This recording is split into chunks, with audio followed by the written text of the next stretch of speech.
ఓం గంగణపతే నమ ఐం సరస్వత్యై నమ శ్రీమాత్రే నమ దుందుర్గాయ నమ క్రీం క్రీం మహాకాళికాయ నమ ఓం నమ శివాయ శివాయ గురువే నమ యా దేవీ సర్వభూతేషు మాతృరూపేణ సంస్థితా నమస్తస్యై నమస్తస్యై నమస్తస్యై నమో నమః క్రీం క్రీం మహాకాళికాయ నమ క్లీం కృష్ణాయ గోవిందాయ గోపీజనవల్లభాయ శ్రీకృష్ణ పరబ్రహ్మణే పరంజ్యోతిషే నమ శ్రీరామ జయ జయ రామ రామాయ నమ రామ్ దత్తాత్రేయాయ నమ.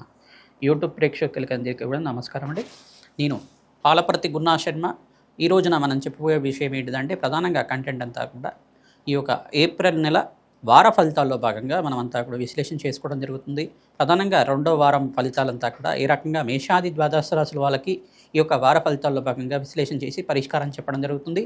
ప్రధానంగా చూసుకుంటే గోచార చక్రంలో అంతా కూడా ఈ యొక్క గ్రహస్థితి ఈ రకంగా ఉంది. మీనరాశిలో అంతా కూడా అంగారకుడు, శనీశ్వరుడు మరియు బుధుడు యొక్క సంచారం జరుగుతుంది. రాహు యొక్క సంచారం అంతా కూడా కుంభరాశిలో జరుగుతుంది. ప్రధానంగా చూసుకుంటే ఈ వారం మధ్యలో మనకి ప్రధానంగా చూసుకుంటే ఈ యొక్క గ్రహస్థితి అంతా కూడా సూర్య భగవానుడు అంతా కూడా ఈ యొక్క 14వ తారీఖు తర్వాత అంతా కూడా మేషరాశిలో అంతా కూడా సంచారం చేయడం జరుగుతుంది. ఉచ్చస్థానంలో మార్పు జరగడం జరుగుతుంది. ప్రధానంగా చూసుకుంటే ఇక్కడ బృహస్పతి సంచారం అంతా కూడా మిథున రాశిలో సంచారం జరుగుతుంది. కేతు యొక్క సంచారం అంతా కూడా ఈ యొక్క సింహరాశిలో సంచారం జరుగుతుంది. ప్రధానంగా శుక్రుడు అంతా కూడా ఈ మాసంలోనే ప్రధానంగా చూసుకుంటే తన సొంత రాశి అయిన వృషరాశికి అంతా కూడా మారడం జరుగుతుంది.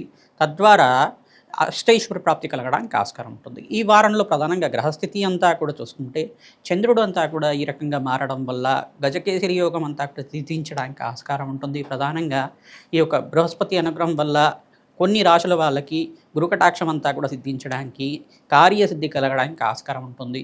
ఈ యొక్క గ్రహస్థితి కేంద్రంగా అంతా కూడా చూసుకుని మేషాది ద్వాదశ రాశుల వాళ్ళకి ఎటువంటి ఫలితాలు వస్తాయి సంపూర్ణంగా విశ్లేషణ చేయడం జరుగుతుంది. మీ వృత్తిరీత్యా, ఉద్యోగరీత్యా, వ్యాపారరీత్యా ఎటువంటి పరిష్కారం ఆచరిస్తే కనుక అఖండ ఐశ్వర్య ప్రాప్తి కలుగుతుంది. ఆకస్మికంగా ధనయోగ ప్రాప్తి కలుగుతుంది. ప్రధానంగా ఈ యొక్క గ్రహస్థితి మెరుగుపడడానికి ఎటువంటి పరిష్కారాలంతా కూడా ఆచరించాలి, ఏ గ్రహానికి అంతా కూడా దానాది కార్యక్రమాలు ఆచరించుకోవాలి అంతా కూడా విశ్లేషణ చేసుకొని మేషాది ద్వాదశ రాశి వాళ్ళకంతా కూడా పరిష్కారం చెప్పడం జరుగుతుంది. మేము చెప్పే పరిష్కారం అంతా కూడా గోచార చక్రవశాత్ అంతా కూడా ఉంటుంది. మీ జన్మ జాతకమే ప్రధానమైన జాతకంగా ఉంటుంది. కావున గోచార చక్రాన్ని మరియు ఈ యొక్క జన్మజాతకాన్ని రెండు అన్వయం చేసుకొని చూసుకోవాలి.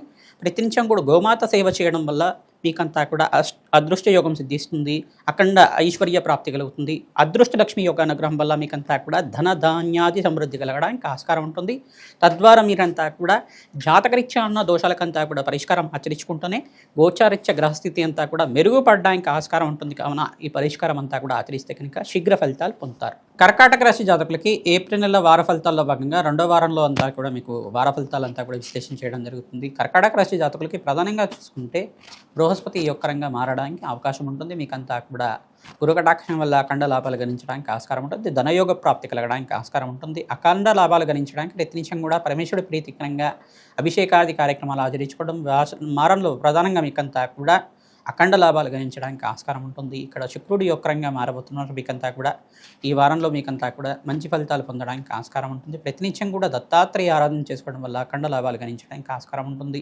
సూర్య భగవానుడు ఉచ్చస్థానంలో సంచారం చేసిన తర్వాత మీకంతా కూడా అఖండ లాభాలు గణించడానికి ఆస్కారం ఉంటుంది. అంగారకుడు ప్రీతికరంగా వీరంతా కూడా కందిపప్పు దానం చేయడం వల్ల, ఎర్రటి వస్త్రాన్ని బ్రాహ్మణోత్తం దానం చేయడం వల్ల కూడా ఆర్థిక ఇబ్బంది నుంచి బయటపడడానికి, అప్పుల బాధల నుంచి బయటపడడానికి ఆస్కారం ఉంటుంది. నూతన వ్యాపారంలో పెట్టుబడి పెట్టుకోవడం వల్ల లాభాలు గణిస్తూ ఉంటారు. ప్రధానంగా చూసుకుంటే శ్రమతో కూడిన సంపాదన పెరుగుతుంది. శ్రమ అధికంగా ఉంటుంది. ఖర్చులు కూడా కొంచెం పెరుగుతూ ఉంటాయి. శుభకర వ్యయం జరగడానికి ఆస్కారం ఉంటుంది. వివాహాది శుభకార్యాల కోసం కావచ్చు, నూతన వ్యాపారంలో పెట్టుబడి కోసమైనా కావచ్చు, ప్రధానంగా విదేశీయానం కోసమైనా కావచ్చు, నూతన ఉద్యోగం కోసమైనా కావచ్చు, ఖర్చులు విపరీతంగా పెరగడానికి ఆస్కారం ఉంటుంది. కావున జాగ్రత్తగా ఉండడం మంచిగా ఉంటుంది. నూతన వ్యక్తులతో పరిచయం వల్ల మీకు అంతా కూడా లాభాలు గణించడానికి ఆస్కారం ఉంటుంది. ప్రతినిత్యం కూడా దత్తాత్రేయ కవచాన్ని పారాయణం చేసుకోవడం, ప్రధానంగా చూసుకుంటే మహాలక్ష్మీదేవి యొక్క చరిత్రను అంతా కూడా పారాయణం చేసుకోవడం వల్ల లక్ష్మీ కటాక్షం తీస్తుంది. ప్రధానంగా మహాలక్ష్మీదేవికి ప్రీతికరంగా ఆవునేతో దీపారాధన చేసి బెల్లం పరవాణాన్ని అంతా కూడా నివేదన చేయడం వల్ల మంచి ఫలితాలు పొందుతారు. దేవాలయ ప్రాంగణంలో ప్రతినిత్యం కూడా రాహుకాల దీపాలంతా కూడా వెలిగించడానికి ప్రయత్నం చేయండి. తద్వారా మీకంతా కూడా జాతకరీత్యా ఉన్న సర్వ ఆర్థిక రుణబాధల నుంచి బయటపడడానికి ఆస్కారం ఉంటుంది. తద్వారా మీకంతా కూడా లాభాలు గణించడానికి ఆస్కారం ఉంటుంది. ఆర్థిక ఇబ్బందులు కానీ, ఈ యొక్క కష్టాలు కానీ ఏమన్నా కానీ పోవడానికి ఆస్కారం ఉంటుంది.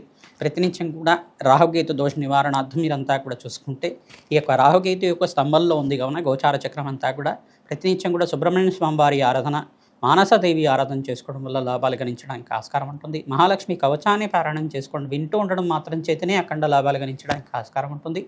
ప్రధానంగా దత్తాత్రేయాయ స్మరణ మాత్రైన సంతుష్టాయ నమః ఈ నామాన్ని ప్రతినిత్యం కూడా జపాన్ని ఆచరించుకోవడం వల్ల అఖండ లాభాలు గణించడానికి ఆస్కారం ఉంటుంది. ఈ మంత్రాన్ని ఎవరైతే చదువుతూ ఉంటారో, ఎవరైతే వింటూ ఉంటారో ప్రతినిత్యం కూడా ఓం దత్తాత్రేయాయ స్మరణ మాత్రైన సంతుష్టాయ నమః స్మరించడం మాత్రం చేతనే దత్తాత్రేయుడు అంతా కూడా అనుగ్రహం ప్రసాదిస్తారు. కావున దత్తాత్రేయ స్వామి అంతా కూడా చిదానంద స్వరూపంగా గురుకటాక్షం అంతా కూడా ప్రసాదిస్తూ ఉంటారు. తద్వారా ఎవరైతే దత్తాత్రేయ స్వామి వారిని నిత్యం పూజిస్తూ ఉంటారో, ప్రధానంగా వీరంతా కూడా దత్తాత్రేయ అనుగ్రహం వల్ల మీకంతా కూడా సకల కార్యసిద్ధి కలగడానికి ఆస్కారం ఉంటుంది.